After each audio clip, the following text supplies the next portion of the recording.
Olá, turma, boa tarde, né? Voltamos aqui ao projeto Ciências na Rede. Meu nome é Ramon. Essa aula é voltada para o 7º ano e é a continuação da nossa primeira aula. Na nossa primeira aula, a gente falou um pouco sobre a atmosfera, falou dos tipos de radiação que chegam do Sol, né? Qual era a importância da radiação para o nosso planeta, né? Para essa energia que vem do Sol. Falamos também do efeito estufa e da sua importância para o planeta, a importância de regular a temperatura, né? Também falamos um pouco sobre a manutenção dessa temperatura, e falamos sobre fluxo de energia também,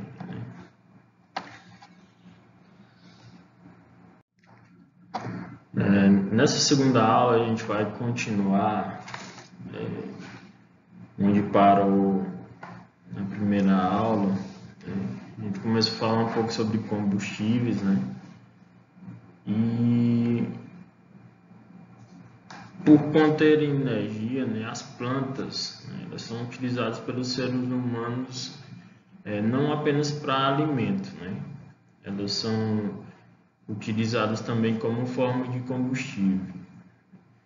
E depois de milhares de anos de evolução do ser humano, ele foi capaz de provocar alguma combustão, né, através da fricção de galhos, né, troncos, produzindo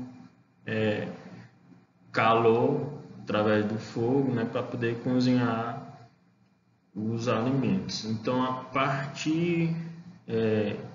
medida que o ser humano conseguiu obter essas temperaturas mais elevadas, né, utilizando o fogo, foi possível conhecer novos materiais, né? Então, essa prática, por exemplo, nos permitiu, né, extrair metais de rochas, né, extrair o ferro, por exemplo, extrair alguns minérios, como a hematita, né? E por volta de mil anos antes de Cristo, né, o carvão mineral, né, o carvão de pedra, ele passou a ser utilizado como combustível, né, sendo queimado, né, para diversos fins. Então, no século 17, o petróleo também começou a ser utilizado, né, na iluminação das ruas, e depois, a partir do século 19, ele começou a ser utilizado em fábricas e em veículos, né? E também viria a ser utilizado em outras formas de energia e de máquinas que viriam a ser utilizadas conforme o tempo, né? Os combustíveis fósseis, né? A maior parte da energia que move os carros, ônibus e caminhões, e também faz a indústria funcionar, vem desses combustíveis fósseis, né? Como o carvão mineral e o petróleo, que eles são encontrados, né, na superfície terrestre. Também eles são chamados de combustíveis, né, porque eles são queimados para fornecer energia, né, às indústrias e aos veículos. Então, eles são fósseis, né, porque esse tipo de combustível ele se origina da transformação de corpos e organismos, né, que viveram há milhares de anos, né? E como você pode ver aí na figura, esse esquema ele mostra o processo de formação do carvão mineral, né? Que ele é formado através de milhões de anos, né? Entre 286 milhões e 360 milhões de anos, existiam grandes florestas, né, com árvores gigantescas, né? E essas florestas, como você pode ver aqui na figura 2, né? Essas florestas foram soterradas por camadas de sedimentos trazidos do mar, né? Você vê aqui onde ela se encontra. E ao longo do tempo, a pressão e a temperatura exercida por todas essas camadas, né, transformaram essas árvores em matéria orgânica, né, que originaram o carvão mineral. E ainda existe, né, alguns países que utilizam muito esse tipo de combustível. Um desses países é a China, e ela consome uma grande quantidade de carvão mineral, né, e que causa uma poluição gigantesca, cerca de 70% dessa queima se transforma em poluição. Ao longo dos tempos, né, a China vem diminuindo gradativamente esse processo, né, de utilização do carvão mineral para transformar em energia. Aqui essa figura mostra que o carvão mineral ele foi, na verdade, uma grande fonte de energia para a industrialização de vários países, né, como a Alemanha, Inglaterra, Estados Unidos, né, e ele ainda costuma ser usado em usinas termoelétricas que produzem energia elétrica por meio da queima desses combustíveis, também em siderúrgicas para a produção de ferro e aço. Então, assim como os demais combustíveis fósseis, ao ser queimado, esse mineral ele libera gases que contribuem para o aumento do efeito estufa, né? Estudamos na aula passada o que era o efeito estufa e qual era a importância dele para a Terra, né? Para o planeta. Então, além disso, esse carvão ele contém enxofre, né? Que é liberado na queima e ao se combinar com água, ele provoca uma chuva ácida, né? Que ao cair, ela prejudica a vida aquática, as florestas, as plantações, além de degradar alguns prédios ou monumentos. Então, a extração desse mineral também ele impacta muito no equilíbrio do ambiente, né? Por quê? Porque ele geralmente é feito através de bombas, né, que drenam a água das minas e podem causar alteração no solo e no lençol freático, os tornando ácidos impróprios para o consumo. O petróleo é outro combustível fóssil, né, que ele se origina da transformação de organismos de origem marinha. No caso, o minério de carvão, ele se originou como eu falei anteriormente, ele se originou do processo de decomposição das grandes florestas milhões de anos atrás, né? E o petróleo, ele sofreu, como se dizer, o mesmo processo, né? Ao invés de árvores, foram os organismos microscópicos, os próprios animais que viviam na época. Então, entre 500 milhões e 2 milhões de anos atrás, a maioria desses organismos eles foram cobertos por lama e por sedimentos, né?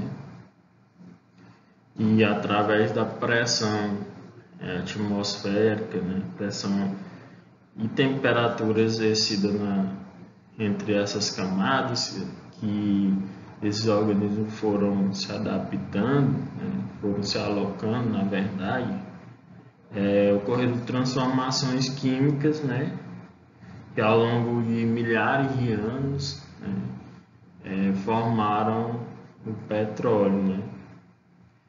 Então, por exemplo, uma estratégia que pode ser minimizada, que pode ser utilizada, é de comparar o uso da gasolina com o uso do álcool, por exemplo.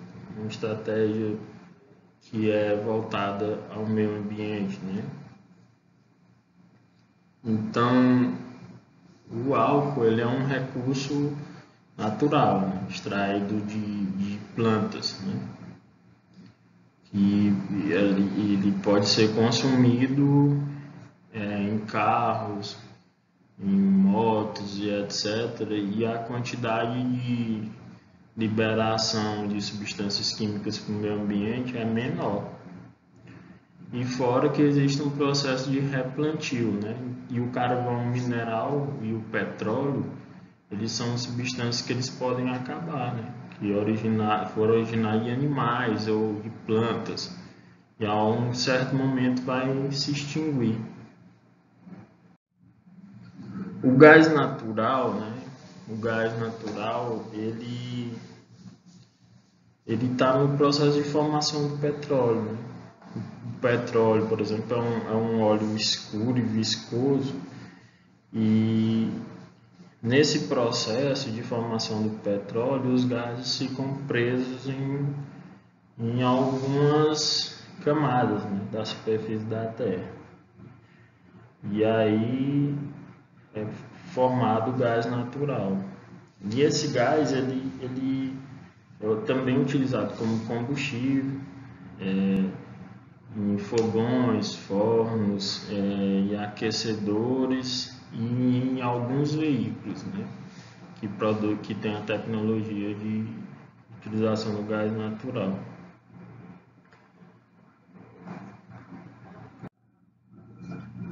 Derivados do petróleo.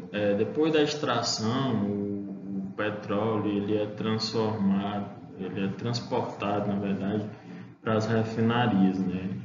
Onde é realizada essa separação e purificação dos componentes da chamada coluna fracionária.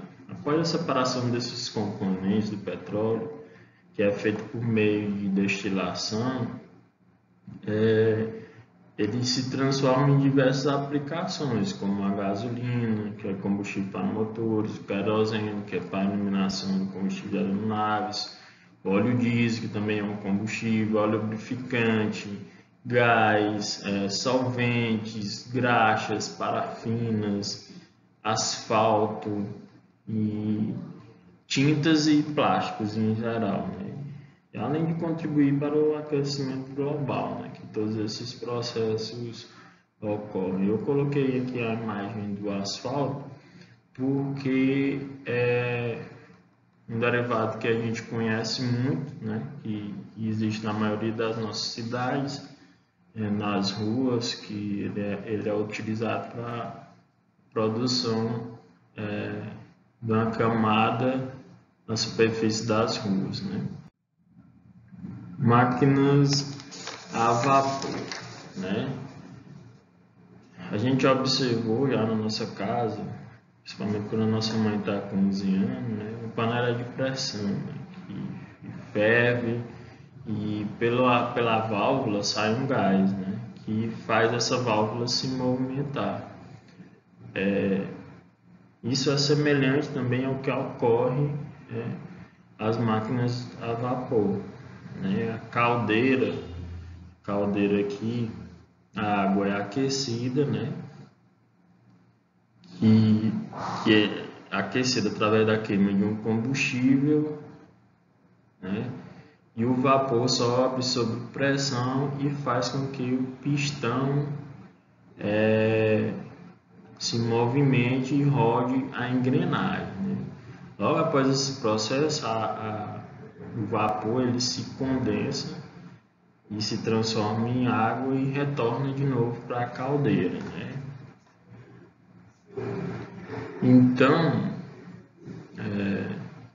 essas máquinas elas foram muito importantes, né, no período da Revolução Industrial, né? Máquinas a vapor, né? As máquinas a vapor, elas foram muito importantes no processo da Revolução Industrial, né? Foi um período em que impulsionou a descoberta de novas tecnologias, né, que fizeram a cadeia de trabalho aumentar, né, a produção aumentar, e através dessas máquinas, né? Então, a máquina de vapor ela foi desenvolvida por Thomas Newcomen, né, que viveu entre 1663 e 1729, e foi aprimorada por James Watt, né, que viveu entre 1736 e 1819, né?